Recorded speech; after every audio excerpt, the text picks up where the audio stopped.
विठ्ठल नाण्यापासून सुरुवात करतो. ज्यावेळेस यात्रा कमिटी या अस्तित्वातच नव्हती आणि कोणतीही जमीन यात्रा कमिटीचं कोणाकडे नव्हती. पूर्वी पार यात्रा भरवणे हे कार्य पोलीस पाटील करायचे. पण रावसाहेब पाटलांनी ताब्यात घेतल्यानंतर त्यांनी त्या जमिनी सगळ्या खाली केल्या आणि पाटलाला सांगितलं की आपण ही यात्रा व्यवस्थित करू. त्याप्रमाणे 1-2 वर्ष व्यवस्थित. पण गणपत मास्तरांनी यांना सांगितलं का रावसाहेब मला आता म्हातारपण झालं, आता तुम्ही याची काहीतरी व्यवस्था करा. मग रावसाहेब पाटलांनी काय केलं, रमेश मंडलिकला यात्रा कमिटी अध्यक्ष केलं. तिथून मग ते गणपत मास्तर विठ्ठल नाना हे त्यांच्याला सपोर्ट देऊन ते व्यवस्थित करायचे.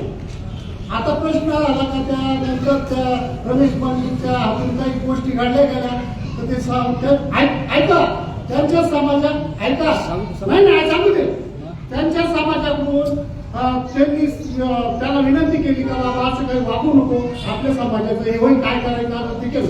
नंतर मग सुखदेवच्या मनाला असं वाटलं का हे आपल्या समाजाची बदनामी, तर हे काम आपण पाहिलं पाहिजे. माझा त्याच्यात काहीही संबंध नव्हता. पण त्यांनी काय केलं, मला घेतलं म्हणे हे काम करू. त्यांनी सांगितलं का मामा आपण चला. मग आम्ही ती त्याच्या ताब्यात घेऊन त्यांनी देऊन टाकली, आम्ही ती घेतली. घेतल्यानंतर आम्ही राजू शिंदे, सुरेश दादारे असे सगळे मिळून राजू शिंदे आम्ही सगळी यात्रा कमिटी व्यवस्थित पाहिली. पहिल्या वर्षी सक्षममध्ये सगळं केलं. पण असं काही नव्हतं का तो सुखदेव अध्यक्ष होता मग तोच काम असा काही विषय नव्हता. सगळं कारभार आम्ही सगळे करायचो. पण नंतर काय झालं, सुखदेव काय म्हणे मामा आपण करतो संसारी माणसं, उद्योगी माणसं, आपल्याला एवढं सवय नाही, तर आपण असं करू विठ्ठल नाण्याच्या ताब्यात देऊन टाकू. मग आम्ही काय केलं, विठ्ठलाला सांगितलं का आपले ह्या जमिनीचे पैसे येतील ते आपण तुम्ही ते प्रत्येक 5 वर्षी या मंदिराला सप्त्याला देऊन टाका. आता असं केल्यानंतर आम्ही काही त्याच्याकडे लक्ष दिलं नाही. लक्ष दिल्यानंतर एक दिवस काय झालं, हे सगळे म्हातारे माणसं यशवंत निंबाळकर, रामकिसन जगजाप, रामभाऊ टोके, विठ्ठलराव चौधरी हे लोक उन्हात आणत वर्गणी गोळा करायला लागले सप्तेची. मग आम्ही दादाजी मी बाजारपेठेत बसलो होतो, त्याला मी असं सांगितलं का अरे आपल्याकडे पैसे असतात यांना उन्हात आणत कशाला पैसे मागायला. मग आम्ही त्यांना बोलून घेतलं का तुम्ही आपल्याकडे पैसे असताना असं का करू राहिले. तर म्हणे विठ्ठल नाना म्हणे का आमच्याकडे पैसेच नाही. मग त्यांना म्हणलं असं करा, तुम्ही इथून परत जा, म्हातारी माणसं कोणी आजारी पडलं तुम्ही परत जा आणि तुम्हाला किती पैसे लागतात ते आम्हाला सांगा. मग त्याच्यानंतर त्यांनी आम्हाला 12,000 रुपये सांगितले. त्यानंतर आम्ही पूर्वी क्लासला लगेच फोन करून ते 12,000 रुपये त्यांच्या ताब्यात दिले. ताब्यात दिल्यानंतर त्यांनी ते सप्ताह चालवला 2-3 वर्ष किंवा 2 वर्ष. मग त्या म्हाताऱ्या माणसांनी आम्हाला दोघांना बोलून घेतलं, इथं बोलवलं. अरे म्हणे रामभाऊ हे आपला देव आहे ना, म्हणजे पाण्यात भिजतो याचं काहीतरी करा. तर मग दादाजीला विचारलं मग आपल्याकडे पैसे शिल्लक किती आहे. तर दादाजी सांगितलं आपल्याकडे 51,000 रुपये आहे. म्हणलं मग आपण हे काम सुरू करू. मग आम्ही काय केलं ते 51,000 आणि 70,000 रुपयाचे लाकडं घेतली. आम्ही प्रवीण मागाला बोलून घेतलं, याला बोलावलंच नाही पांडुरेला.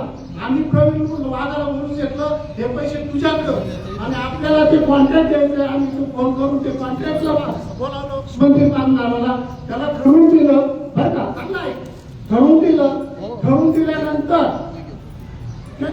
आम्ही काय म्हणलो पांडुऱ्याला तू सपोर्ट कर, तुम्हाला कोणी काही प्रॉब्लेम आला तर आम्हाला सांगा, तुम्ही माहिती तू म्हटलं का पैसे कमी पडले तर परत आम्हाला सांगा. योगायोग असा का संपत पाहिजे आमचं एका माणसाकडं 2,80,000 रुपये कमिशन होतं. त्यांची भांडण झाली. त्यांनी मला फोन केला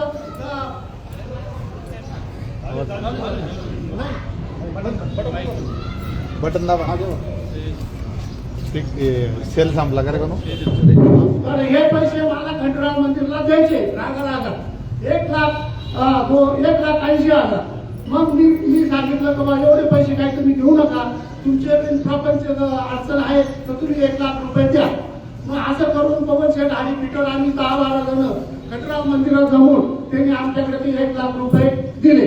1,00,000 रुपये दिल्यानंतर आम्ही हे मंदिरात येऊ ते सगळं त्याच्याकडून पाणी तिने सोडून घेतलं आणि परत ते पैसे आपण यांच्याकडे दिले. आता असं चालू असताना त्यांनी ते सप्ताह भरलं. मला काय म्हणायचंय, जेवढे आपल्याकडे पैसे तेवढ्याच सप्ताह भरला पाहिजे ना.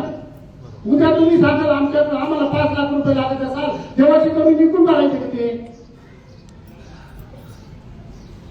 आणि आज कोणताही यात्रा कमिटीला कोण अजिबात विश्वास नाही जातात. त्याच्या वरून यात्रा आता ते 11 वर्षाचा कर, ही आमची यात्रा कमिटी बदलल्यानंतर जमिनीचा लिलाव त्यांनी डायरेक्ट 11 वर्षाचा करार केला. तो सुखमाला म्हणजे आपल्याला 11 वर्षाचा करार केला तर ही जमीन जो करतो त्याच्या नावावर होऊ शकते.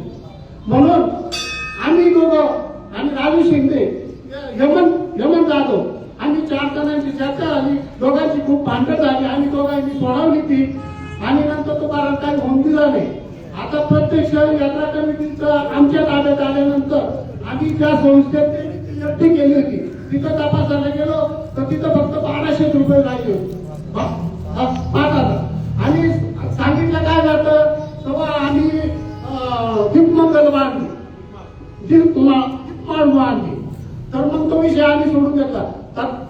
तरी पण आम्ही त्यावेळेस जो अध्यक्ष होता महेश गांधी, त्याला बोलून घेतलं. त्याला म्हणलं मंदिरात येऊन तुझा काय खुलासा असेल तो करून जा. तर त्यांनी सांगितलं असं झालं. मग आम्ही तो विषय सोडून दिला. आता 11 वर्षाचा करार झाल्यामुळं आमच्या ताब्यात जरी आली तरी आम्हाला तो लिलाव परत करायचा अधिकार नव्हता. त्यांचे ते सगळे स्टॅम्प गोळा करून मग आम्ही ते लिलाव केला. आता लिलाव केल्यानंतर आम्ही ती जमीन याची वेगळा लिलाव केला, त्याचा वेगळा केला. आणि आमच्या यात्रा कमिटीतर्फे असं ठरलंय का मारुतीचे पैसे मारुतीलाच लावायचे, खंडरावाला लावायचे. त्या पद्धतीने आम्ही ते ठरवलं आणि आम्ही जाहीर गावकऱ्यासमोर लिलाव केला. गावकऱ्यासहित सांगितलं तर आम्ही असं करणार आहे. आता त्याच्यानंतर आम्ही लिलाव केल्यानंतर ती दुसरी जमीन खंडरावची ती आम्ही लिलावात दिली. त्या लोकांना पाणी नव्हतं तर त्या लोकांनी सांगितलं आम्हाला विहीर पाडायची. पण त्यांनी सांगितलं आपलं असं काही ठरलेलं नाही. तरी पण मग आमची बाकीची झालं बाबा एवढा खर्च काय त्यांना जपवणार नाही तर आपण यात्रा करून 2,80,000 रुपये देऊन टाकायचे असं आम्ही ठरलं. त्याच्यानंतर ते पैसे कधी द्यायचे, दुसरा ज्या वेळेस 5 वर्षाचा लिलाव होईल त्याच्यात तो कट करून द्यायचा. हा आता त्यानुसार त्यांनी 2,80,000ला विहीर पाडली. त्याचं मटेरियल निघालं. ते यात्रा कमिटीला विकण्याचा अधिकार होता. ते 1.5 लाखाला विकलं. पण आम्ही सगळ्यांनी आता 4-5 दिवसापूर्वी बैठक घेतली आणि त्यांचा एवढ्या दिवशी पैसे ठेवायचे नाही, पण ठेवायचं कर्ज ठेवायचं नाही. आम्ही ते 1.5 लाख रुपये त्यांना देऊन टाकले किंवा देणार आहे. हा आता याचं काय म्हणणं पडलं तर उद्या यात्रा कमिटी बदलली तर मग हे पैसे कोणाकडे मागायचे, त्याला यात्रा कमिटी आम्ही जबाबदारी. दुसरी गोष्ट आम्ही मारुतीचे पैसे कोणाला घेऊन मारले नाही, कोणाला व्याजाने दिले नाही, काही आम्ही ते पैसे त्याच्याकरताच ठेवलेले. आलं लक्षात? एवढं बोलून माझं भाषण संपवतो.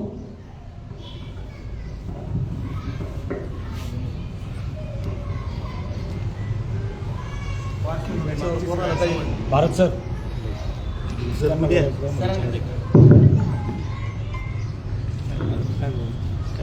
आपण मारुती मंदिर मारुतीचा सप्ताह आहे त्याच्यावरून आपले विषय चालू आहे. त्यांचं कोणी दिसत नाही तर फक्त सगळे सगळ्या यात्रा कमिटीचे आपण काय बोलून फायदा आहे. आपले विषय सगळे आपल्याला माहिती आहे. ऐका म्हटलं होतं एक मिनिट त्यांनी आवाहन केलं होतं एक बापाचे असतील यात्रा कमिटी बापाचे असतील. ऐका सप्ताह चालू होता. आम्ही हात जोडले देव कार्यामध्ये काही नको. मग सप्ताह झाल्यानंतर आम्ही सर्वांनी काल मेसेज टाकले तर आम्ही आज येतोय. तर मग त्यांनी आज सकाळी तो बोर्ड लावला आणि त्यांनी आम्ही येणार नाही असा बोर्ड लावलाय. मग त्यांच्या प्रश्नाला आज आम्ही उत्तर देणार होतो, ते कोणी आज आलेले नाही. राजा भाऊ आता राजा पार्श्वभूमी पाटलांनी मांडली. फेसबुक लाईव्ह आहे, गावाला उत्तर देऊ राहिलो आपण. बाकीचं ते येऊ ना येऊ त्याच्याशी आपल्याला काही देणं घेणं नाही. आपण गावाला उत्तर देऊ राहिलो. मी आता पूर्ण झालेला इथं प्रक्रियेच्या बाहेर सोबत काम करणारे, परंतु सध्याच्या घडामोडीमध्ये कोणी नव्हतं, कोणाला काही माहिती कमी असेल या झालेल्या घडामोडीची पूर्ण मी सखोल माहिती देतो. लिलावाच्या वेळेस याच ठिकाणी दोन्ही देवस्थानांच्या जमिनीचा लिलाव झाला. ज्यावेळेस ह्या देवस्थानाचा लिलाव झाला त्या रकमेचं आम्ही पहिलं सगळ्यांसमोर जाहीर केलं होतं, राजाभाऊ पण होते, की चालू आलेल्या रूढीप्रमाणे परंपरेप्रमाणे आम्ही जी रक्कम येईल त्याचे 5 तुकडे करून दर वर्षाला ती रक्कम सप्ताह कमिटीला अदा केली जाईल. तर नंतर सन्माननीय जे काय आम्ही स्वयंघोषित नाव दिलेलं आहे, शेवटपर्यंत आम्ही स्वयंघोषितच म्हणू, कारण आम्हाला जेवढी माहिती मिळाली त्यानुसार यांनी सप्ताह कमिटीच्या कोणत्याही लोकांना विश्वासात न घेता हा पत्रप्रपंच केला. आणि राजाभाऊ तुमची शंका आहे, तसं म्हटलं तर यात्रा जी होती, खंडराव महाराजांची यात्रा होती, तर साधारण महिना ते 1.5 महिना अगोदर यात्रा कमिटी अख्ख्या गावाची मिटिंग लावते, सगळ्यांच्या सूचना घेते. काम करताना माणूस चुकतो, कोणाचे ज्येष्ठ असतील, आपल्या बरोबरचे तरुण सहकारी असतील, ते सूचना करतात त्याप्रमाणे यात्रा कमिटी देखील काम करते. आम्हाला पण अपेक्षित असं होतं की आम्ही त्यावेळेस सांगितलं होतं की ज्यावेळेस सप्ताह राहील त्याच्या महिना 1.5 महिना अगोदर लोकांची एक तुम्ही उजरकरांची सगळ्या लोकांची एक मिटिंग कॉल करा, त्यांना सांगा की बाबा या तारखेपासून आपला सप्ताह चालू होतो आणि त्या सप्त्याला अनेक लोक उत्साही असतील, ते लोक येतील, त्याच्यामध्ये सहभाग घेतील. परंतु यांनी तसं काही केलं नाही आणि या सप्त्याला त्यांनी काही कोणाला आमंत्रित केलं नाही किंवा आम्हाला पण त्यांनी काही कुठल्या आमच्या एखाद्या सदस्याशी असतील किंवा पदाधिकारी असे असतील त्या संपर्क करून आपल्या रकमेचं काय आहे याबद्दल आम्हाला कुठली विचारणा केली नाही. आणि आम्ही ठरल्याप्रमाणे सप्त्याच्या दुसऱ्या दिवशी एक 12 ते 15 लोक आम्ही सप्त्याच्या ठिकाणी आलो. त्या दिवसाला इथं त्यांचे जबाबदार म्हणजे जे आर्थिक व्यवहार बघतात प्रवीण भाऊ वाघ, तर त्यांना आल्यानंतर आम्ही एक अर्धा तास बसलो. त्यानंतर ते दिसले नाही तर आम्ही स्वतः फोन लावला, मी माझ्या मोबाईलवरून फोन लावला, त्यांना विचारलं की भाऊ आम्ही आलोय इथे, आपलं कोणी दिसत नाही. तर त्यांनी सांगितलं मी माझ्या कामाशी थोडं बाहेर आहे. तर म्हटलं आमची कमिटी आली आहे बाबा, तुम्हाला ठरल्याप्रमाणे ते सप्त्याचे पैसे द्यायचे. ते म्हटलं ठीक आहे, तिथं दौलत देवकर नामक असतील तर त्यांच्याकडे द्या. पण दौलत भाऊ पण इथं त्यावेळेस उपस्थित नव्हते, कदाचित थोडेफार इकडे तिकडे गेले असतील. त्यांना ते पण सांगितलं की भाऊ ते इथं काही उपस्थित नाहीये. तर म्हणे ठीक आहे, मी दुसऱ्या माणसाला कोणाला तरी पाठवतो. पण मग त्यांनी विचारलं तुम्ही किती अमाऊंट देणार आहे, तर मी आपलं ठरल्याप्रमाणे सांगितलं की कमिटीचं पूर्ण झाल्याप्रमाणे 5 वर्षाचे तुकडे करून 72,200 रक्कम आम्ही देण्याकरता कमिटी आमची आली. त्यांनी मला एक प्रतिप्रश्न केला की बाबा एवढे का, तर म्हटलं भाऊ याबद्दल शंका असेल तर आम्ही आजच्या दिवस थांबून घेतो, उद्याला तुम्ही बाहेरून आल्यावर मला कॉल करा, आपण तुमचे 4-5 लोक आणि आमच्या कमिटीचे ज्येष्ठ लोक येऊन साधक पाधक चर्चा करून त्यातून ती रक्कम तुम्ही ठरवा. तर ठीक आहे बाबा, आम्ही उद्या येतो, मी तुम्हाला फोन करतो आणि आपण बसून ठरवूया. परंतु हे स्वयंघोषित यांनी कुठल्याही प्रकारची विचारणा केली नाही. आम्ही इथं आलेलो 10-12-15 लोक इथं बसलेले, तुम्ही एक जबाबदार म्हणून इथं होते, तर तुम्ही त्या कमिटीला विचारणा करायला आले नाही की बाबा या, तर तुम्ही कशा करता आले. हे त्यांच्या आविर्भावात होते, ठीक आहे, असं होते, त्यांचं काम करतात, आम्ही सगळे या आपण संप्रदायाचा आदरच करतो, सगळ्या संप्रदायाचा आदर करतो. परंतु त्यांनी ही घटना घडल्यानंतर कुठली शहानिशा न करता दुसऱ्या दिवशी सोशल मीडियाला आमची बदनामी केली. त्या 11 वर्षाचा रामू पाटील बोलल्याप्रमाणे सार्वजनिक मिटिंग मध्ये तत्कालीन अध्यक्ष महेश गाडगे यांनी त्या 11 वर्षाच्या 6 लाखाचा हिशोब देखील सगळा दिला आणि यांनी परत या विद्यमान कमिटीच्या बोकंडी ते 6 लाख घातले. मग आम्हाला दुसरा काही होता का पर्याय, मग आम्ही देखील त्या सोशल मीडियाच्या माध्यमातून क्लिअर उत्तर दिलं का त्या गोष्टीशी आमचा कुठल्याही प्रकारचा संबंध नाही, आम्ही त्या गोष्टीला पैसे द्यायला आलो होतो. ठीक आहे, असो, तिथपर्यंत ठीक झालं. आणि ताल्याच्या कीर्तनाच्या दिवशी दुपारी इथं कीर्तन चालू असताना तुम्ही बोलण्याच्या ओघात म्हणू, आज त्या दिवसापूर्वी बोलण्याच्या ओघात म्हणू, रागा संतापात म्हणू, तुमचं कोणाशी वैयक्तिक वाद असेल, परंतु तुम्ही कीर्तनात भर माईकवर म्हणतात यात्रा कमिटी एक बापाची असेल तर त्यांनी समोर यावं. आणि त्यावेळेस तिथं अख्खा गाव आणि मी स्वतः इथं उभं, अचानक तिथून चाललो होतो, ते ऐकल्यानंतर मी इथं थांबलो. त्यानंतर आमचे लोक बोलवले, त्यावेळेस तुम्ही घरी निघून गेले, ठीक आहे, आम्ही 25-30 लोक इथं बसलो. त्यानंतर आम्ही संध्याकाळचा टाइम ठरवला. का आम्ही प्रसादाचा वेळ राहील त्यावेळेस विचारणा करायला यायचंय. पण दुर्दैवाने त्या दिवशी वादळ वारा पाऊस, इथं झाड पडलं, सगळं झालं. आमचे लोक 6 वाजेपासून खंडराव महाराज मंदिराच्या बाजूला त्याच सुभाष भाऊ चौधरींच्या ऑफिसमध्ये बसलेले होते. त्यानंतर प्रवीण आमचं पण आम्हाला काहीतरी आहे ना, आमच्या भावना जागृत आहे. ही परिस्थिती आहे, भंडाऱ्याचं असं वाट लागली इथं. ह्या वेळेस आपण गेलो तर उद्या लोक आपल्या तोंडात शेण घालतील का बाबा परिस्थिती अशी असताना हे भांडण काढायला आले. म्हणून आम्ही थांबलो. त्याच्यानंतर प्रवीण वाघांशी खुद्द मी त्यांच्याशी संवाद साधल्यानंतर ते म्हणे, भाऊ मी त्यांना म्हटलं उद्या आम्ही सकाळी 10 वाजता तुमच्या मंदिरात बैठकीला येतो. ते म्हणे भाऊ मला थोडा वेळ द्या, मला त्यांच्याशी बोलू देत.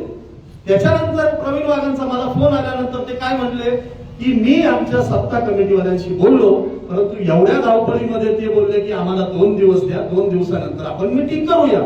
मी हे पण म्हटलं की भाऊ नंतर मध्ये मोठ्या प्रमाणात अंतर होईल, याला फाटे फुटतील, पण प्रत्येक जण त्याच्या पर्यायाने आणि परीने त्याचा अर्थ काढेल. तर तुम्ही उद्या होईल तेवढं मीटिंग घ्या. ते म्हणे मी रमेश मामा शिंदेकडे उद्या सकाळी जातो भाऊ, त्यांच्याशी चर्चा करू, तुम्हाला फोन करतो.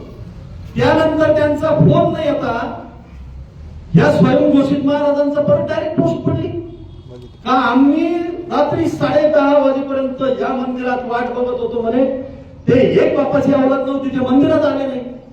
तुम्ही या संप्रदायात आहे ना, मग आम्ही पण गावाला विचारणा करतो का हे गावाला हे म्हणतं का आमचे बाप काढायला.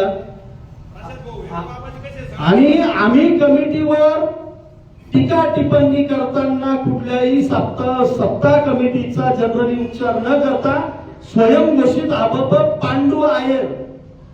प्रशांत पगार बोलतो, म्हणजे फक्त प्रशांत पगार बोलत नाही.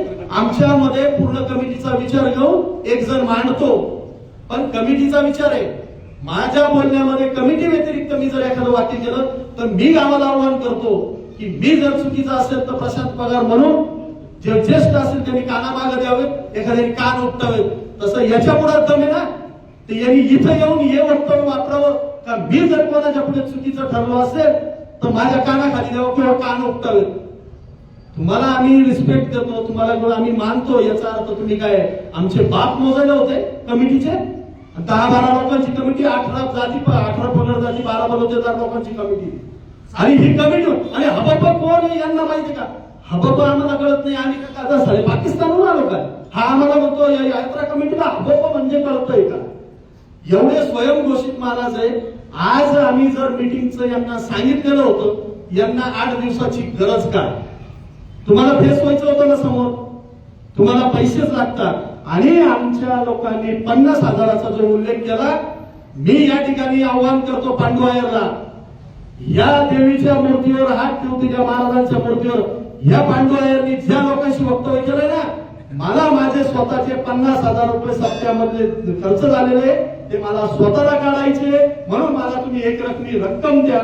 असं ज्या व्यक्तीशी बोललेलं आहे तिथं ते लोक देवाच्या डोक्यावर हात ठेवतील. आणि या पांडू आयरांनी जर सक्षम असेल आणि आम्ही पण ते शब्द वापरू शकतो, परंतु आम्ही खानदानी लोक आहोत, आम्हाला संस्कार आहे, म्हणून आम्ही ते चुकीचे शब्द वापरणार नाही. ते जर खरंच असतील ह्या पंथातले तर त्यांनी यायचं आणि देवा पुढे ते मांडायचं. तुम्हाला फक्त पैसेच हवेत, तुम्हाला दुसरं काही नाही. तुम्ही लिलाव करताना सांगितलं अरे ते क्षेत्र तुम्ही दिलंय ते 9.5 बिघे क्षेत्र आहे. सध्या परिस्थितीत 7-7.5 बिघे राजाभाऊ. या लोकांना आपण लिलाव करतो 9.5 बिघ्याच्या हिशोबाने करतो, 7.5 बिघे तिथं आहे. यांनी ज्यावेळेस यांना आम्ही पैसे द्यायचं, एक साईडने थोडासा आमचा कल झाला, आम्हाला पैसे द्या परंतु आम्ही स्टॅम्प पेपर लिहून द्यायला तयार नाही. जबाबदार कोण? तुम्हाला पैसे द्यायचे, यात्रा कमिटी स्वतः पैसे घेते आणि स्वतः त्या तत्कालीन पदाधिकारी, आताचे जे विद्यमान अध्यक्ष, कार्याध्यक्ष आणि खजिनदार यांनी स्वतः पेपर स्टॅम्प पेपर बनवून दिलेला आहे, तेव्हा त्यांच्याकडे पैसे दिले.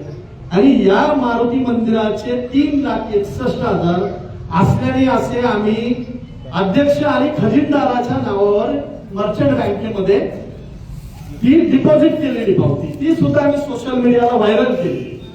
त्याच्या अगेन्स्ट तुम्हाला सांगतो, ही पावती देताना आज ही पावती मे मध्ये तिची मुदत संपते, परंतु या लोकांना पैसे देताना त्या पावतीचे जर आज ब्रेक केली तर 4,000 रुपये व्याजामध्ये नुकसान होणार होतं. आमच्या वैयक्तिक आमच्या सहकार्याने तो म्हणे माझ्याकडे माझे पैसे आहेत बाबा, आपण मंदिराच्या पैसे 4,000 नुकसान करण्यापेक्षा त्या दिवशी त्यांनी त्याच्या खिशातले 72,200 रुपये घेऊन आला होता भाऊ. का तर याचा 1 रुपया जरी आपण आता जर 15 दिवसाकरता महिन्याकरता जर ती पावती मोडली तर ते 4,000 रुपये मंदिराचे नुकसान होतील आणि आपले पैसे कमी होतील. इथपर्यंत जर यात्रा कमिटीने करायचंय आणि तुम्ही कोणाच्या तरी गावाची दिशाभूल करून आणि कुठले तरी चुकीचे वक्तव्य करून आता तुम्ही तोंड लपवण्याचा कार्यक्रम करताय.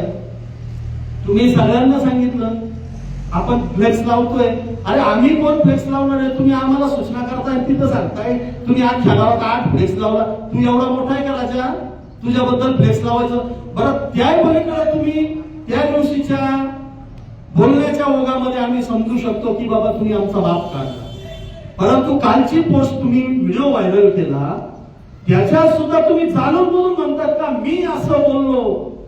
यात्रा कमिटी खऱ्या बापाची असत तर समोर येईल, म्हणजे तुम्ही यात्रा कमिटीचा खरोखर बाप तपासण्याच्या पाठीशी आहे का? आणि मग असे लोक जर या कमिटीवर असतील किंवा सत्ता कमिटीवर असतील तर त्याच्यावर गावकऱ्यांनी असो किंवा आम्ही सुद्धा यात्रा कमिटी काम करताना आमचे सहकारी ज्येष्ठ आणि तरुण सहकारी सुद्धा प्रत्येकाच्या दारोदार जाऊन 1-1, 2-2 रुपये, 5 रुपये, 10 रुपये प्रत्येक ज्याची त्याच्या परीने असेल त्या पद्धतीने गोळा करतात. आणि आम्ही तर खुलं आवाहन करतो ओझर गावाला, आमच्या पुरतं ही आजची कमिटी आहे गेल्या 4 वर्षापासून काम करते. या 4थ्या वर्षाचा हिशोब आम्ही यात्रेच्या अगोदर 1 महिना डिस्प्ले करतो, त्यावेळेस आम्ही अहवाल करून तो गावापुढे देतो.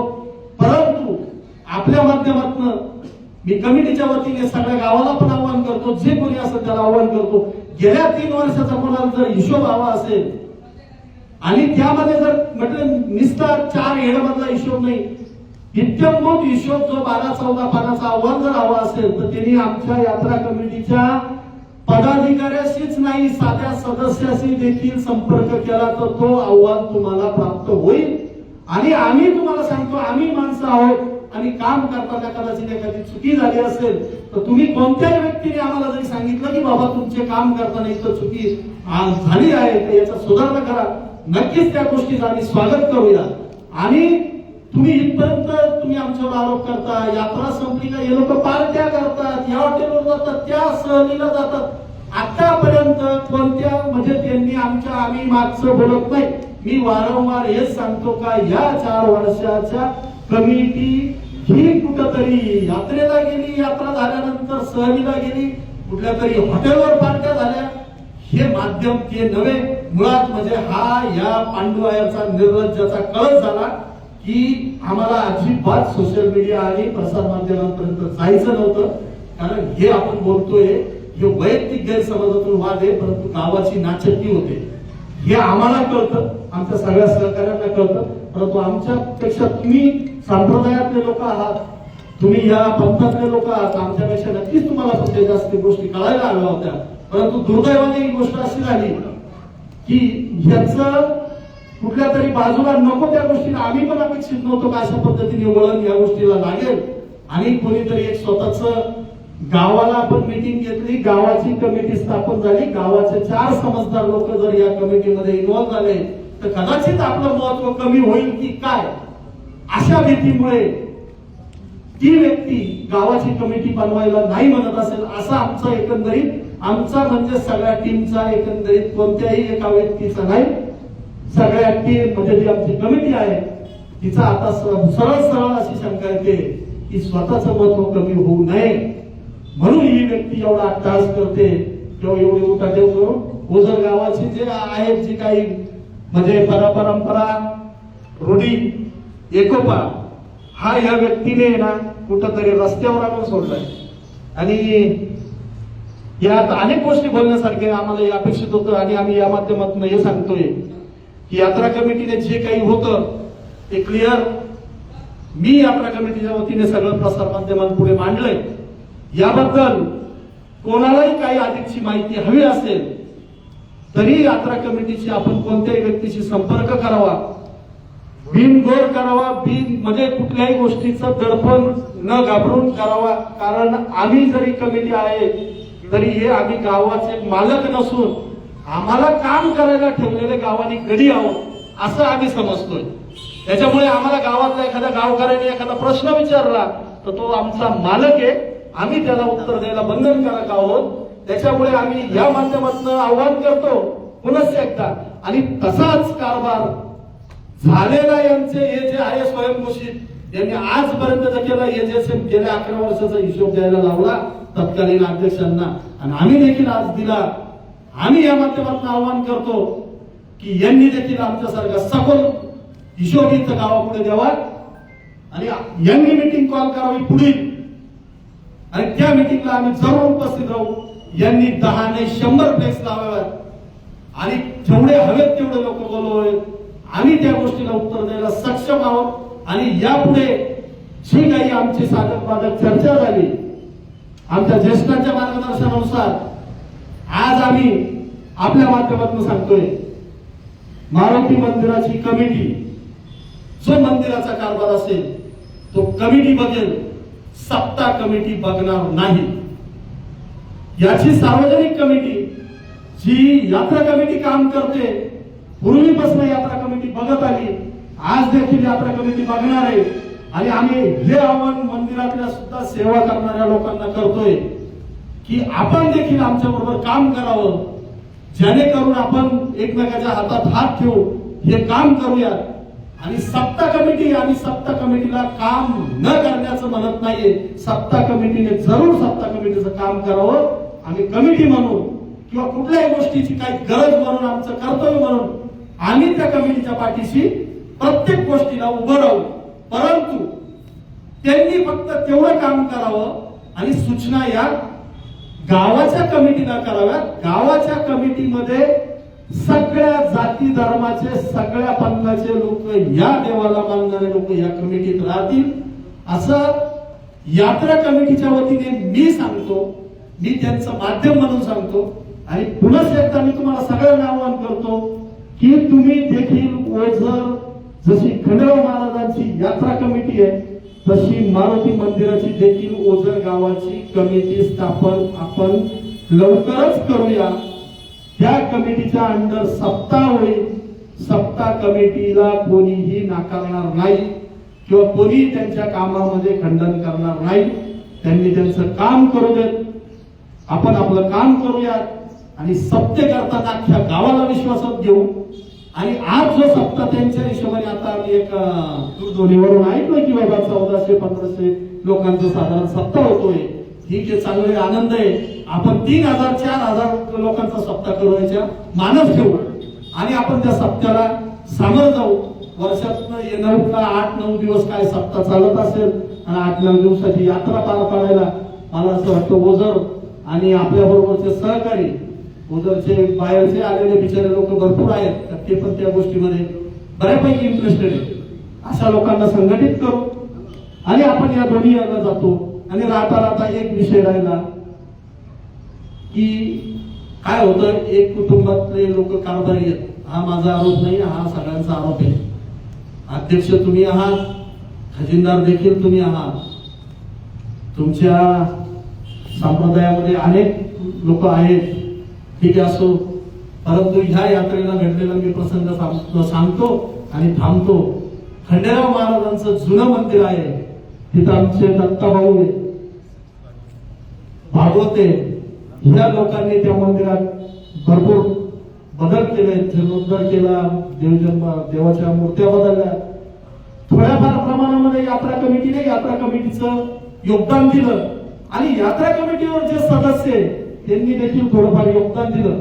परंतु या सन्माननीय अध्यक्षांनी या तुमच्या सप्ताह कमिटीच्या या यात्रेच्या वेळेस तिथं राजू बर्वे आपले जे सहकारी आहे यात्रा कमिटीतले, ते आणि सतीश भागवत तिथं पावत्या फाडायला होते.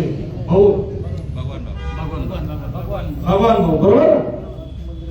त्यावेळेस संजू भाऊंनी तिथं हस्तक्षेप केला. तुमच्या या मंदिराशी संबंध काय? इथं पावत्या फाडायच्या नाही, तुम्ही या मंदिराचं काय करता? म्हणजे जर तुम्ही प्रत्येक मंदिरामध्ये जर तुम्ही विचारणा करू लागत असाल आणि मग आम्ही जर विचारणा केली का सप्ताह कमिटी त्या खंडराव महाराज मंदिरामध्ये काय काम करते, तर ते नाहीये. प्रत्येक वेळेस आपण कुठेतरी आम्ही तुमचा आदर करतो याचा अर्थ तुम्ही कुठे येऊन कोणालाही पण आडवे जाणार, कोणाला पण काहीतरी म्हणणार, या गोष्टी काही या आता मला वाटतं की हा 4-8 दिवसामध्ये अनेक गोष्टी सहन केल्यात आणि वैयक्तिक केलं. भाऊ तुम्ही ज्येष्ठ आहात, तुम्हाला आम्ही पहिल्या दिवशी आलो, मी स्वतः तुम्हाला हात दिला निघताना, भाऊ येतो म्हटलं आम्ही, बरोबर अर्धा पाऊण तास बसलेलो होतो. हा ठीक आहे, आम्ही इथं तोंडच नाही दाखवलं, तुम्ही 100% आरोप करणार. प्रशांत पगार चुकीचा असेल, कामेश शिंदे चुकीचा असेल, शिवा चुकीचा असेल, एखादा व्यक्ती एखादा पर्सनल चुकीचा असेल, सगळी कमिटी चुकीची नाही ना. अरे हा झालेला प्रकाराचा आम्ही त्या दिवशी निषेध केला, आजही पुन्हा एकदा निषेध करतो. ते आले असते तर आम्हाला काही कोणाच्या भानगडी करायचं नव्हतं, आम्हाला काही चव्हाट्यावर आणायचं नव्हतं, परंतु आम्हाला साधक बाधक चर्चा करून आपल्याला पुढचं मार्गक्रमण करायचं होतं. परंतु त्यांच्या डोक्यात काय आलं भगवान जाणे, त्यांना देव सद्बुद्धी देव. आणि त्यांनी मिटिंग लावावं कधी पण, आम्ही पुन्हा एकदा कमिटीच्या वतीने गावकऱ्यांच्या खुलं आवाहन करतो की त्यांनी कधी मिटिंग लावावी. आम्ही कधी मिटिंगला आणि कधी गावाच्या प्रश्नाला उत्तर द्यायला बांधील आहोत. आमच्या प्रश्नाला उत्तर देताना कधी काही तुम्हाला शंका आली तर तुम्ही अधिकारवाल्यांनी ग्रामस्थांनी विचारावं. आणि पुन्हा एकदा सांगतो की आमची कमिटी, यात्रा कमिटी ठरल्याप्रमाणे 5 वर्षाचे 5 सप्त्याचे 5 प्रमाणे भाग करून दिले जातील. शेवटच्या सप्त्याला ज्या राहिलेल्या रकमेचं व्याजासह ती रक्कम मारुती मंदिराच्या सप्ताह कमिटीला अदा केली जाईल. इथले वॉशरूम बनवणं, इथलं वस्त्रांतर करण्याकरता रूम बनवणं, इथं विद्यमान नगरसेवक आहेत, सभापती आहेत, त्यांना आम्ही कमिटीच्या वतीने सप्ताह कमिटीच्या वतीने आम्ही तुम्हाला अगदी नम्र निवेदन करतो की तुम्ही तातडीने तेवढं काम करावं. आता ठीक आहे, इथं मागे प्रशासन होतं, प्रशासक होते, अधिकार नव्हते, पण प्रतिनिधी म्हणून तुम्ही लोक आहात. तर इथं खरोखर वाईट परिस्थिती आहे. किमान तिथं वॉशरूमची सुविधा करावी, कारण आमच्याकडे काय कमिटीवर तेवढाच लोड आलेला आहे का आपल्याला बाथरूम बांधायचे, हे काही शक्य नाहीये आणि तेवढे काही पैसे यात्रा कमिटीवर पण नाहीये. आणि राहिला विषय घोड्याचा. शेखर भाऊ,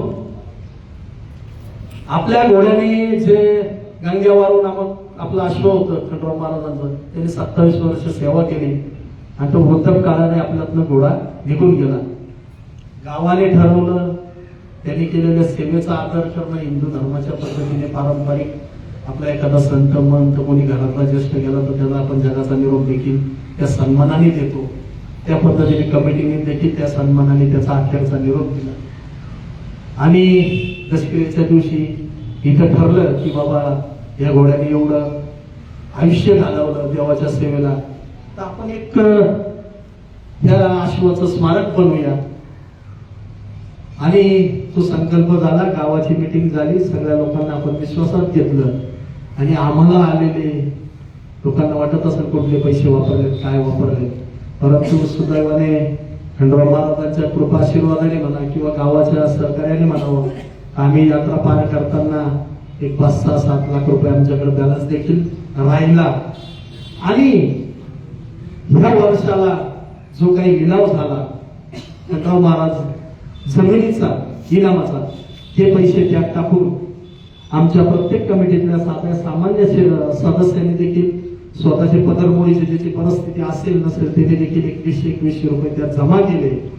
आणि कुणी अन्नदान केलं, कुणी काय केलं, ज्याचे त्याच्या प्रयत्न, ज्याचे त्याच्या भावनेप्रमाणे त्या गोष्टीचा तो आश्वाचा आपण एक छानसा असं स्मारक तिथं उभारलं. आदरणीय गवारे महाराजांच्या हस्ते भूमिपूजन झालं आणि त्यांच्या हस्ते ते लोकार्पण झालं. त्याबद्दल पण आमच्यावर शंका उपस्थित केल्या गेल्या की बाबा या अश्वाच्या स्मारकाला पैसे कुठून आणले, तर त्याचा देखील आमच्याकडं इत्यंभूत हिशोब आहे. त्याबद्दल जरी कोणाला शंका असेल तर बेदिक्कत कुठल्याही गोष्टीचं दडपण न बाळगता आपण अधिकाराने कमिटीकडे यावं. आम्ही तुम्हाला तो हिशोब देऊ आणि आमची कमिटी काही चुकली तुम्ही सूचना करा. आम्ही यापेक्षा पण चांगलं काम करूया आणि तुम्ही जर आमच्या सोबत सगळे जर आपण सगळे एकत्र काम करू लागलो, जसं खंडराव महाराजांच्या यात्रेचं रंगरूप दिवसानुरूप बदलू राहिलं तसं आपण सत्याचंही बदलूया. मारुती मंदिराचं देखील काय सूचना असतील तर त्या करूया, करण्याचा प्रयत्न करूया एवढं सांगतो. आणि पुनश्च एकदा स्वयंघोषित अबप पांडू अय्यर यांच्या कमिटीच्या वतीने आज न आल्याने, त्या दिवशी वाईट वक्तव्य केल्याने, आपल्या संप्रदायाला न शोभणारं वक्तव्य केल्याने आज आम्ही सगळ्या यात्रा कमिटी व आमच्या सहकाऱ्यांच्या वतीने आणि ग्रामस्थांच्या वतीने त्यांचा जाहीर असा निषेध करतो आणि थांबतो. खंडराव महाराज की जय, जय बजरंग बली की जय. त्याला मत ओढू नका, विषय बंद ऐका ना प्रशासन. आता यात्रा कमिटीच्या वतीने दोन्ही पण नगरसेवक इथं, दोन नाही, एक, दोन, तीन, चार, पाच, 6 नगरसेवक नगरसेवक तुम्ही आत्माला राहू द्या. नगरसेवक पावडे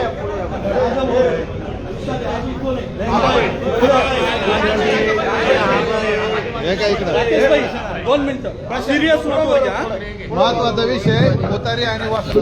हे बघा, खरोखर जे आता यांनी रोहित आम्हाला आमची डिमांड तर मांडू द्या, तुम्ही आम्हाला उत्तर द्या ना. तुम्ही आमच्या ऐका राजाभाऊ, आमच्या प्रश्नाला तुम्ही सांगा का आम्ही हे काम तुमच्या अगोदर केलंय, पण आम्हाला आमच्या गावकऱ्यांचा प्रश्न मांडू द्या. आता इथं यस नाही असो व्हेरी गुड.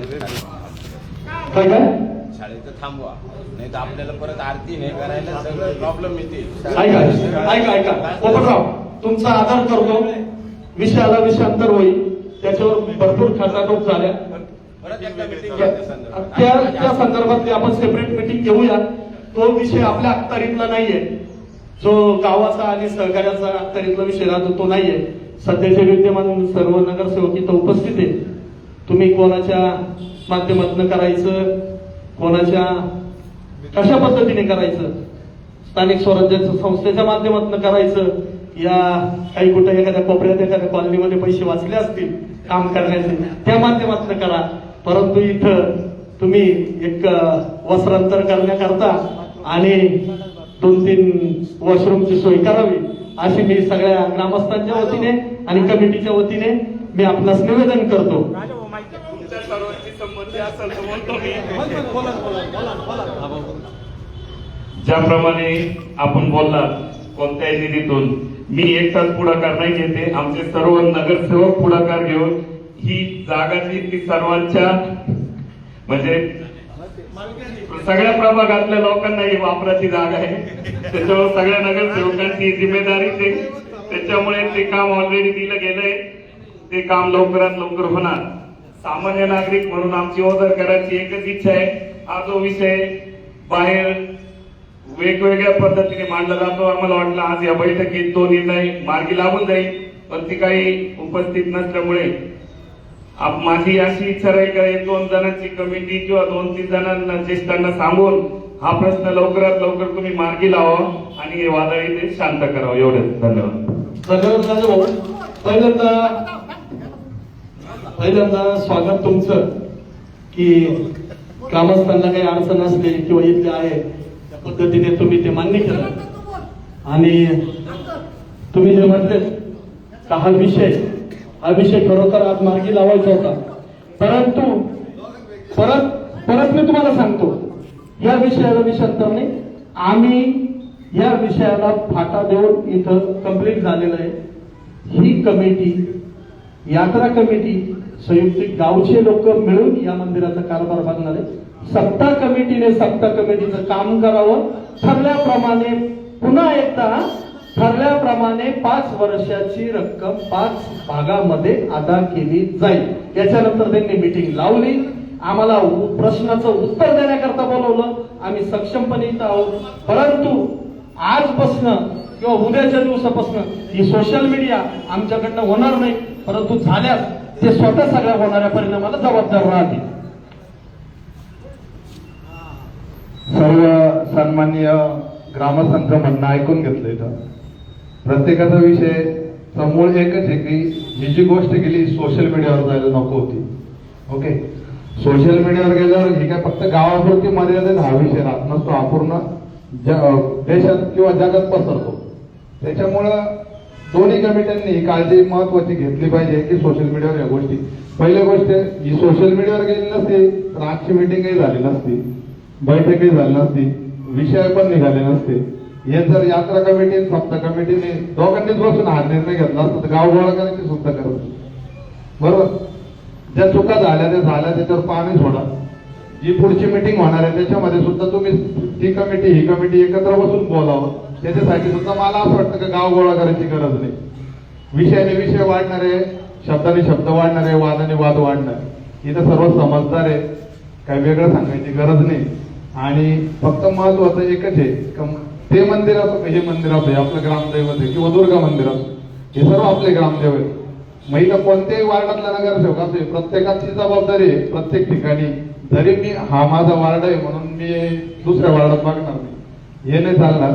हे सर्व गावांनी निवडून दिलेलं प्रशासन असतं, मग ते कोणत्याही पक्षाचं असो कोणत्याही याचं असो, पण त्यांनी ग्रामदैवताच्या ठिकाणी जी ग्रामस्थांची मागणी कमीत कमी ती तरी पूर्ण केली. एक वेळेस वार्डातल्या कामाला बघायला द्या, पण गावाच्या ठिकाणी जे पण मंदिर असतील आपले त्या ठिकाणी ज्या गोष्टींची गरज आहे ती पूर्तता सर्वांनी मिळून केली पाहिजे. ही जबाबदारी एकट्या रोहित लबडेंची नाही, ही जबाबदारी एकट्या प्रकाश आबांची नाही किंवा एकट्या राजूभाईंची पण नाही. इथं असलेल्या सर्व नगरसेवकांची माझं एक म्हणणं राहील, नियमाप्रमाणे यात्रा कमिटीने एक निवेदन तयार करावं. जरी यांनी यांच्या बाजूने विषय घेतलेला असेल, त्याला चालना मिळण्यासाठी ग्रामस्थांच्या सह्या घेऊन एक अर्ज देऊन टाका, काही फरक नाही पडत. त्यांना पुढच्या चालण्याला सुद्धा कामाला सुद्धा सोपं पडत. एवढीच विनंती करतो, हा विषय इथंच थांबवावा अशी मी सर्व ग्रामस्थांना विनंती करतो. थांबतो.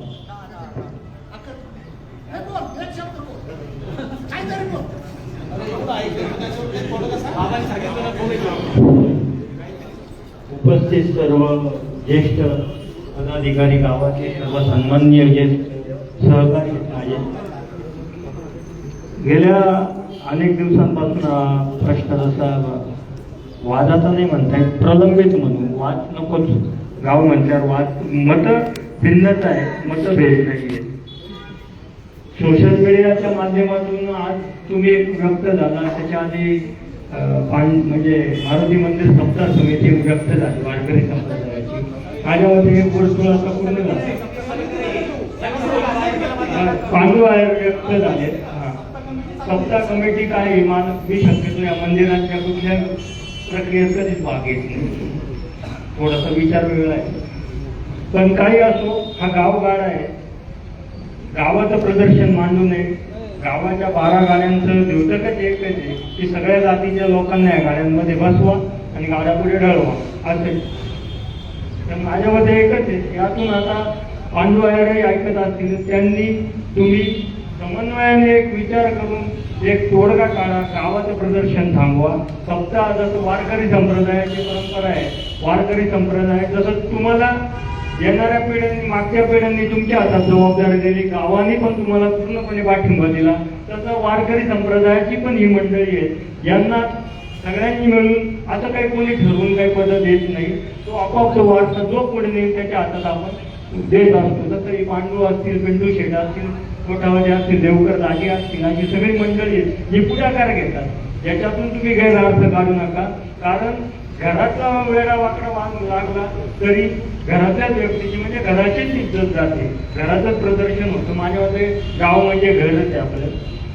मतभेद आहेत, मी ते मतभेद तुम्ही मिटवा. दोनदा प्रयत्न पण झाला, पण इथपर्यंत जायला नको होतं, ते झालं. आता नव्हतं ते एक वर्तुळ पूर्ण झालं. मी सप्ताह कमिटी आणि पांडू आहे यांना व्यक्तिशः विनंती करतो की तुम्ही समोर या. गावाला काही बोलवण्याची गरज नाही, मिटिंगची गरज नाहीये. प्रशांत भाऊ आहे, यात्रा कमिटीचे सर्व सन्माननीय आहेत, रामभाऊ काका आहेत, रामू काका आहेत, पाटील आहेत, सगळे या सगळ्यांनी मिळून एक समितीची गरज नाही. समोर बसा, आपसात निर्णय मतभेद मिटवा. हा राहिला गावाच्या देणगीच्या रकमेच्या विषयाचा एवढं चांगले रामायण माझ्या मते एवढं काही थांबवण्याची आणि याची गरज नाही. देणाऱ्याचे अनेक हजारो आहे, अनामिक आहे गावातच. म्हणजे यात्रा कमिटीला लोक नाव न सांगता मदत करतात, तसं मारुती मंदिर सप्ताह कमिटीला पण लोक अनामिकरित्या मदत करतात आपापल्या परीने. कोणी ₹1,00,000 देतात, तर कोणी ₹10 देतात, ती पण देतात. ही देणाऱ्याच्या हात हजारो आहे. जुळी आपली जुगडी. आपल्याला कसं घ्यायचं हे आता आपण ठरवा. माझ्या मते मी सगळ्यांना गावाच्या वतीने आणि व्यक्तिशः माझं मत मी विनंती करतो की तुम्ही ज्येष्ठ वडीलधारी मंडळी आहेत आणि वारकरी संप्रदायातली पण मंडळी, तुम्ही एकत्र बसा आणि याच्यावर तोडगा काढा. आमच्या सारख्यांना तर मुळीच बोलवू नका, हे पण मी विनंती करतो आणि सांगतो. पुढचं काम तुमच्याकडे देणार ना, आम्ही दिल्यानंतर.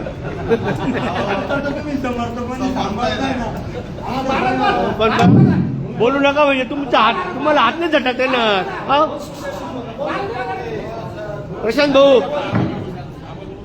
प्रशांत भाऊ बोलू नका म्हणजे तुम्हाला याच्यातून हात झटकता येणार नाही. सर्व ओझरचे ग्रामस्थ आणि ओझरचा हा गावगाडा चालवण्यासाठी आपण प्रत्येक जण स्वतःचं योगदान देत असतो. जसं पूर्वजांनी आपल्या या मंदिरांसाठी योगदान दिलेलं आहे. कोणी बक्षीसपत्र म्हणजे इनाम दिलेले स्वतःच्या जमिनीत, त्यामागचा हेतू फार उदात्त होता. त्या उदात्त हेतूच ठेवून आपण पुढे चाललं पाहिजे. गावाचं सांस्कृतिक असेल, धार्मिक असेल, या गोष्टी जपण्याचं आपण काम करतात. परंतु आता एक थोडीशी थिंगी पडली आणि त्याच्यातून वानवा व्हायचं असं काही करायचं नाही. कारण दोन्ही पण, तुम्ही पण, यात्रा कमिटी ही सर्व गावातल्या लोकांनी तयार केलेली कमिटी आहे. त्या कमिटीने काही सूचना केल्या असेल. माझं एक मत आहे, एक मत म्हणजे त्याचं मत नसतं, कारण लोकांचं मत ते लोकमत असतं. एक मतावर काही कोणती गोष्ट अवलंबून नसते. म्हटलं जातं जुनं गाव करील ते राव काय करील. म्हणून गावाने घेतलेला निर्णय हा सर्वसमावेशक असायला पाहिजे. आणि या ठिकाणी सोशल मीडिया आताच यांनी सांगितलं अक्षरनी आपल्या यांनी का ही सोशल मीडिया इतकी चांगली आहे आणि इतकी वाईट आहे. उगाच काहीतरी कुणीकडे तरी त्याला गालबोट लागल्यानंतर आपलं वादविवाद किंवा हे वाढत जातं. पांडवांनी जरा थोडंसं संयम घेतला पाहिजे. प्रत्येक ठिकाणी बऱ्याच, मी सुद्धा गावाच्या विकासाच्या कामामध्ये काम करत असताना, दिलीप काकांच्या निधीतून सुद्धा काम करत असताना, शाळेचं असेल, इकडचं असेल, थोडंसं गावाचा विचार करा. हा तुमचा अहंकार बाजूला ठेवा. अहंकार बाजूला ठेवला की त्याला खरं म्हणतात त्या ठिकाणी नितीन भाऊ तुमचे हबप आणि तुम्ही जो सप्ताह करता तो परत सुंदर सप्ताह करतात. गावाला त्या ठिकाणची ती परंपरा पुढे चालण्याचं काम करतात. यात्रा कमिटी करते. हे ग्रामदैवत आहे, जे सगळ्यांचं आहे, सगळ्यांचा अधिकार आहे आणि सगळ्यांना त्या ठिकाणी विचार मांडण्याचा अधिकार आहे. पण हेवे दावे करण्याचा हा स्टेज नाही. हे काही राजकारण नाही. इथं हा गावगाडा वेगळ्या पद्धतीने चालतो. आता प्रशांत भाऊंनी सांगितलं, आमच्या काही गोष्टी अंगावर घ्याव्या लागतात. परंतु एखादा व्यक्ती जर पुढाकार घेतो तर कधी कधी त्याला त्या गोष्टी सहनही कराव्या लागतात आणि कधी कधी चांगले काही लोक म्हणतात, काही लोक वाईटही म्हणतात. परंतु याच्यातून चांगलं काम करण्याचं काम आपण आतापर्यंत करत आलात. आता पण तुम्ही आता सांगितलेल्या सूचनेप्रमाणे दोघे एकदा एकत्र बसवा. तुम्ही पण 2-3 जण इथं धोबचे आहे सगळे, त्या ठिकाणी तुम्ही देवाचंच काम करतात. हे पण देवाचं काम करतात, हे थोडं सांस्कृतिक काम करतात, तुम्ही धार्मिक काम करतात. फक्त हाच फरक आहे याच्यामध्ये, बाकी काही नाही. पण गावाचा अशा प्रकारची सांस्कृतिक धार्मिक जे काही परंपरा आहे ते टिकवण्याचं काम केलं पाहिजे. आणि आता जे काही सूचना केल्या, काही गोष्टी विकासाच्या बाबतीत खरंच इथं लष्करी विधी आणली, ज्यांनी सुरुवात केली त्यांना त्याचं आभारच मानलं पाहिजे. कारण त्या ठिकाणी आपल्याला बरेच प्रॉब्लेम, म्हणजे लवकर घास पण घेतला जात नव्हता, कावळे पण येत नव्हते. परंतु इथं चांगल्या प्रकारे या ठिकाणी जे काय आहे लष्करी विधीचं कार्यक्रम होत असतो. दुसरी गोष्ट अशी आहे का आम्ही काकाच्या माध्यमातून या ठिकाणी शेजारी जे काही मैदान आहे किंवा जे काही हे आहे देवाचं स्थान, आपलं मैदान, मोकळं मैदान, त्या ठिकाणी सभामंडप आणला होता. 25 लाख रुपयाचा काकाजींनी त्या ठिकाणी सभामंडप दिलं होता. त्याच्या मागे उदात्त हेतूच होता तर या ठिकाणी ह्या गावामध्ये एवढं मोठं गाव आहे, लोकसंख्या जास्त आहे आणि लष्करी विधीसाठी किंवा सप्त्यासाठी या ठिकाणी एक सभामंडप व्हावा, त्यांचा खर्च कमी व्हावा आणि त्यातून त्या 7 दिवसानंतर त्या ठिकाणी लष्करीला येणारे लोक मंदिरात येतात, मंदिरात बसतात. पावसाळ्याचे दिवस असतात. एक ह्यांचे आपलं माझ्यावरती गोंधळाचा दशक्रिया विधी होती. अक्षरशः इतका चिखल आलेला होता, सगळं मंदिरामध्ये पाय चिखलाचे आले होते. आपण त्या ठिकाणी हिंदू धर्मामध्ये सुतक पाळतो आणि सुतक फिटल्याशिवाय आपण देवाला पाया पडत नाही. आणि आपण अशा पद्धतीने जर सुतकी किंवा त्या ठिकाणी सुतक घेऊन जर मंदिरामध्ये अशा प्रकारे जर होत असेल तर थोडं पावित्र्य राखण्यासाठी तो प्रयत्न होता आपला. ठीक आहे, त्यांचं म्हणणं असं आहे का जरा जागा वाढेल, मुलाचं मागच्या बाजून घ्या, त्याच्यात बराच किंवा ते शासनाचं काम आहे, बऱ्याच गोष्टीचं निधीचा प्रॉब्लेम होता, तो पण आता थोड्याफार प्रमाणामध्ये त्या ठिकाणी प्रयत्न चालू आहे, करत आहे. सगळेच गावातली लोक करत आहे, नगरसेवकही करत आहे आणि आपणही पण विद्यमान आमदारांच्या माध्यमातून करत आहोत. आणि लवकरच तो पण प्रश्न माझ्या मते सुटेल आणि तो सभा मंडप पण या ठिकाणी आपण सर्वांच्या मध्ये गावाच्या विकासासाठी कोणी आड येऊ नये, माझं एक मत आहे. कारण हा विकास गावाचा असतो, हे कोणाचं एक मत नसतं, हे लोकांचं मत जाणून घेतलं पाहिजे आणि लोकांचं मत जाणून घेऊन त्या गोष्टी केल्या पाहिजेत. आणि म्हणून मी तुम्हाला एक विनंती करतो का आपल्या गावचं जे काय आपल्या पूर्वजांनी जी परंपरा चालवलेली आहे ती पुन्हा आपण एकोप्याने एकत्र येऊन त्या ठिकाणी त्याला पूर्ण विराम द्यावा आणि आपणच थोडा पुढाकार घ्यावा. कारण मोठ्या माणसांनी मोठं मन करावं आणि त्यांना सुद्धा त्या ठिकाणी समजून सांगावं. आणि त्या पांडवाला तुम्ही जरा समजून सांगा जरासं का हे सगळं आपलं सर्वांचं असतं आणि म्हणून असं काही सोशल मीडियावर टाकून आणि एवढं काही मोठा याच्यामध्ये पैसे यांच्याकडे होते त्याच्याकडे सत्ता चालूच राहतो. लोक द्यायला तयार आहे, पण जिथं विश्वास असतो तिथं लोक देणग्या देतात, हे नक्कीच आहे. म्हणून एवढं सांगून माझे 2 शब्द संपवतो.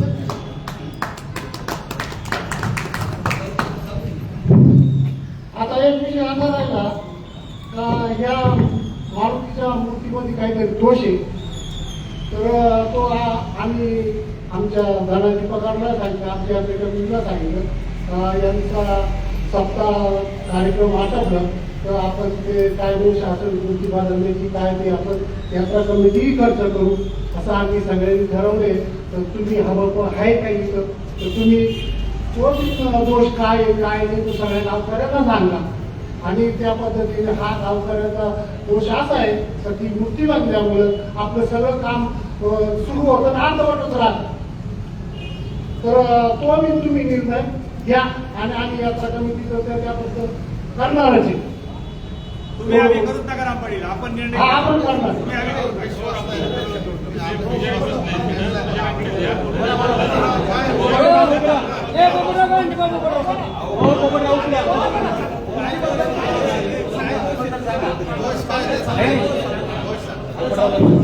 निर्णय काय फक्त मूर्तीची शेपूट तुटलेली जॉईन केली, बाकी बदलायला असं काम बदलायला लागेल. खंडित मूर्ती पूजा आता कामकाकांनी तो प्रश्न उपस्थित केला ज्योतिषांचा आणि जे आमचे पुजारी जे मंदिराचे पारंपरिक पिढीदार आणि तुमच्या हवं लोकांना एक माहिती द्यायची माझ्याकडनं राहून गेली अनावराने. ह्या मारुती रायाला वार्षिक शेंदुराचा मान हा पगार गवळी समाजाकडे नाही आणि ध्वजाचा मान त्याच्याकडे. आणि तिथली जे पुजारी आहेत ना आमच्या कानावर हे पण आलं की आम्ही पुजारी थोडासा फेरबदल आहे, काही सरकारनं मुख्यमंत्री बनवायचा नाहीये, तर हे जे पगार गवळ्यांच्या पावल्यांकडे हा पुजाऱ्याचा मान असतो तो पारंपरिक आमचे पोपटराव यांचे वडील करत होते. मी माझ्यामध्ये त्या दिवशी बसलो या इथं बोललो आमच्या भाषेभावाचे पोरं उभे होते म्हणे पोपट काकांबद्दल असं आहे आमचा जो भाचा उभा होता म्हणे. म्हटलं मोठा पोपट फाकला तर छोटा पोपट उपस्थित आहे म्हटलं पूजा करायला. त्याच्याबद्दल आमच्या कानावर हवं महाराज ती पण प्रजा आहे हे पण आमच्या कानापर्यंत आहे. तर तुमच्या माहिती करता सांगतो का हा पगार गवळी समाजाचा मान आहे. 3ऱ्या शनिवारी आमच्याकडे साथीची मीटिंग म्हणतात कार्यालयामध्ये, त्याच्यावर सत्यनारायण पूजा होते. तिथून आम्ही लोक ध्वज घेऊन येतो, तो ध्वज चढवतो, महाराजांना शेंदूर लावतो. आमचे छोटे पोपटराव हे वर्षभर त्याची सेवा करतात. म्हणजे हा कोणी समज काढून टाकावा की बाबा याच्यात आम्ही खांदेपालट करू. इथं मतदान फोडाफोडी सरकार बदल अजिबात नाही. आणि पोपटरावनी सांगितलं त्या मूर्तीबद्दल, तर त्याच्याबद्दल एक यात्रा कमिटी ती करती धरती यात्रा कमिटी करत्या धरते यात्रा कमिटी परत एकदा गावाला सगळे प्रमुख लोकांना विश्वासात घेऊन आपण तो प्रस्ताव गावापुढे मांडूया आणि त्याच्या पुढे त्याच्यातनं ते करणं गरजेचं आहे आणि आपण त्या मार्गी लागूया. आणि परत एकदा कोणाच्या काही गावकऱ्यांच्या सूचना असेल, मधु काका तुम्ही ज्येष्ठ आहात, तुम्ही या सप्ताह कमिटीमध्ये खूप म्हणजे मनापासून सहभाग घेतात, आमच्याकडनं काही चुकलं तर तुम्ही अगदी अधिकारवाणीने आम्हाला सांगू शकता, सूचना करू शकतात. आणि आता या सभेचा म्हणजे झालेल्या याचा आमचे ज्येष्ठ बंधू आदरणीय प्रकाश आबा हे 2 शब्द सांगून याचं हे करतील, परंतु त्यांनी पण काही सूचना मांडाव्या अशी मी त्यांना विनंती करतो.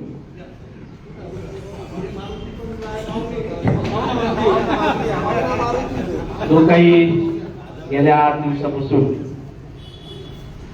हनुमान मंदिरात आणि जो काही सध्याच्या याच्यात गावाला थोडं गालबोट लागलं गेलं, ते गालबोट कुठंतरी आपले गावातले सर्व ज्येष्ठ काका लोक बसलेले आहे, त्यांनी थोडा मार्ग काढून कुठंतरी शांततेच्या मार्गाने दोन्ही खंडराव यात्रा कमिटी आणि मारुतुराया सप्ताह कमिटी दोघांनी बसून समन्वयाने त्याच्यातून मार्ग काढावा. त्या दिवशी सप्ताह समाप्तीच्या दिवशी पांडुरंग भाऊकडून एक खरोखर चुकी झाली का यात्रा कमिटी बी गेल्या 15 दिवस का महिनाभर स्वतःचं काम सोडून एक गावाची एक चांगल्या पद्धतीची यात्रा 8 दिवस भरवली जाते. तेही दिवस रात्र कष्ट करून मेहनत घेऊन चांगली यात्रा भरवली जाते आणि आपण त्या दिवशी यात्रा हनुमान सप्ताहाच्या दिवशी जो काही उद्धार काढला तो चुकीचा काढला गेला का त्या वडिलांवरून तो काढायला नव्हता पाहिजे. तो त्यांनी शब्द मागे घेऊन समन्वयाने बसून जो काही मारुतीचं त्यांनी सांगितलेलं आहे, आम्ही दरवर्षी रीतिरिवाजाप्रमाणे पूर्वीपासून परंपराने दरवर्षी जे काही लिलावाचे पैसे येतात त्या पद्धतीने आम्ही जे देणार आहोत देत आलेले आहोत. तर त्या पद्धतीने आता लागलं तर सप्ताह झाला आहे, मारुतुरायाचं काही काम आहे ते मूर्तीचं, त्याच्या ह्याच्यात तो पैसा लावून सगळ्या ज्येष्ठ लोकांनी बसून आणि मग नवीन समितीचे त्यांनी बसून तो करून लवकरात लवकर करून घ्यावा आणि पुन्हा एकदा सर्वांना बोलून सर्व ज्येष्ठ लोक बोलून पांडुरंग आहे त्यांची समिती सगळे बोलून आणि हा विषयावर कुठेतरी पडदा टाकावा. एवढं मोठं काय मारुती राया आपलं खंडराव आहे आपलाचे आणि आजची मीटिंग संपलेली अशी जाहीर करतो, थांबतो.